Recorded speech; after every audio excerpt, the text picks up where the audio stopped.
Welcome back to another episode of Hot Action Fishing and Fab. My name's Curtis, and this is my channel. Well, you see here, we're on to the next one. We got a 1993 Cape Craft Skinny Water.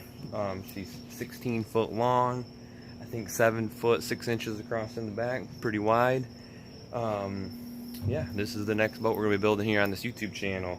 I've had it for like a year and a half, 2 years now, and just now we're getting after it. So here we go.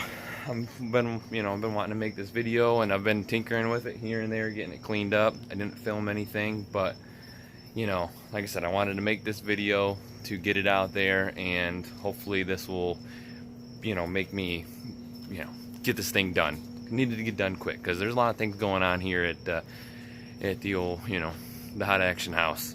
I'm gonna be a dad. I'm having a little boy soon, at the end of April, end of April, early May. Yeah, so we're pretty excited about that. But yeah, I got a lot of stuff going on. Want to build this boat. I want to get this boat done because I love the Johnson. Boop, there it is. I love the Johnson. It's a great boat. I've been doing a couple little things on it here and there. Let me go and show you guys really quick what I got going on. I built a leaning post for it with a cooler rack. The lighting crap sucks in here. With a cooler rack, I made a tiller arm extension for my, I'll put pictures in here so you see them a little better, and a little jack plate riser thing for my motor to get it up on the transom a little higher. But that's what I've been up to on the little Johnson.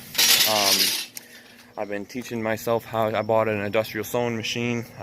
Been teaching myself how to do the sewing of like marine, boat cushions and stuff like that. That's what's been really taking up a lot of my time lately.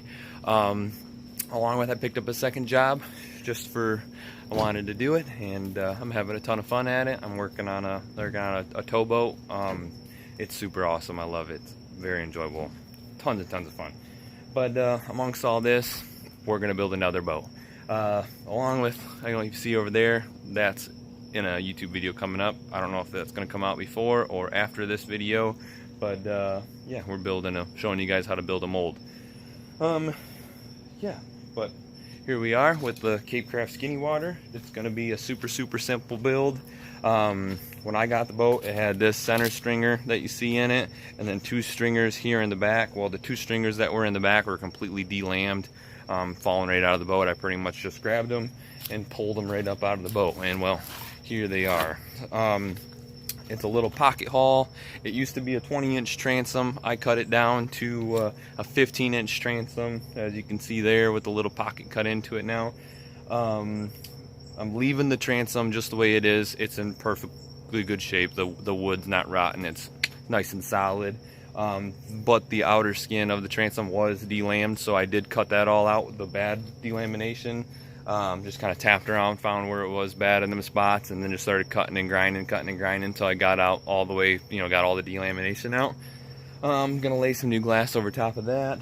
And then redo this front stringer. I'm going to leave this one wood as well. This boat's going to be kind of a Frankenstein boat, but it's going to do the trick. Yeah, it's going to have Coosa stringers in the back here, and then pretty much full Divinycell again. I like working with Divinycell. It's super simple, easy, a little bit more expensive than marine plywood, but it does the trick. Yeah, what else I got going on? Yeah, well, I'm going to walk you through the build. What I'm going to do for the boat is I want to keep this thing super light. I don't have to worry about I don't want to have any hatches, any compartments, anything like that. Obviously they're nice to have, but I'm gonna keep this boat crazy simple, crazy light, because I'm gonna take my brand new Yamaha 25 horse and I'm gonna hang it off the back of this thing, and that's what we're gonna use to power this thing. I love that little motor. Should have bought one a long time ago instead of fighting with the older 2-strokes I was having problems with, but we're here. So put that 25 back here on the back of this boat, and yeah, I'm gonna do up front underneath the front deck. I'm just gonna be able to slide stuff underneath. Pretty sure I'm gonna do a trolling motor again on this boat. Obviously, it's just the conveniences. It's crazy not to have one at this point in my life. And then I'm going to do walkable gunnels, full like 13-14 inch walkable gunnels, and a rear deck. I didn't build a rear deck on the Johnson skiff, and after fishing out of it with a bunch of people and you know, trying to go offshore with it and stuff, I get a little carried away sometimes, but trying to do things that I probably shouldn't do in a 15-foot boat, but we do it anyways. But you know, I like to be a little more safe, and I feel like, you know, not having a back deck, I kind of learned, you know, almost a couple times the hard way, why a back deck's there, not just for fishing purposes, but for when the water comes over the stern, it kind of sheds off a little bit instead of filling the boat up. But yeah, this is where we're at. Here's the next boat. I'm going to post some pictures in it so there's better lighting. I'm trying to get this video done because I've been, you know, pushing it off. And it's time for me to get going. I got a lot of stuff coming. Life's changing super fast, and I just need to get this thing out there, and so I can, like, kind of, you guys can hold my feet to the fire a little bit, and I'll get after it, get this thing done. Yeah, so sorry with the lighting. Like I said, I'll put a couple pictures in this boat so you guys can see it in the daylight. Hope you guys enjoy this build. It's coming fast and coming soon. Yeah, if you guys want to watch me build this thing, make sure you subscribe, like, comment, share, go back and watch the Johnson skiff build. Yeah, I'm excited, I'm happy, I'm ready to build this thing. But thank you all again, and have a wonderful week.